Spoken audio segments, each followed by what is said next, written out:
Tetap eksis hingga 36 tahun, perajin tong sampah di Desa Kapal, Kabupaten Badung, memberi andil dalam gerakan kebersihan lingkungan. Dengan omset 3 juta per bulan, pasang surut usaha telah dialami hingga diwariskan pada generasi kedua, Made Sugita.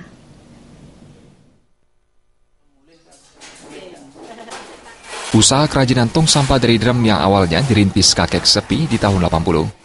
Berbekal dari pengalamannya bekerja membuat tong sampah dari daur ulang drum bekas pada orang lain, kakek sepi akhirnya memberanikan diri untuk merintis usaha sendiri. Karyanya berupa tong sampah ini memang sangat dibutuhkan, terutama oleh kalangan sekolah, membuat usaha ini bertahan hingga 36 tahun dan diwariskan pada Made Sugita.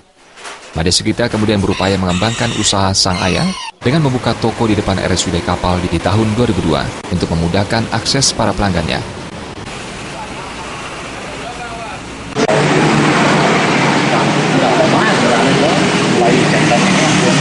Jangan cuma baru lakukan sekitar 15 tahun. Tergantung kalau usahanya itu ya 30 sehari ya. Ini masalah yang artinya ada yang datang. Pelanggan punya sekolah, sekolah, DKP. Tong sampah drum dengan berbagai ukuran ditawarkan dengan harga berkisar Rp75.000 hingga Rp250.000. Selain tong sampah drum, Made Sugita juga menyediakan tong sampah berbahan dasar fiber dan dari karet ban yang dibanderol Rp150.000 hingga Rp900.000. Purnama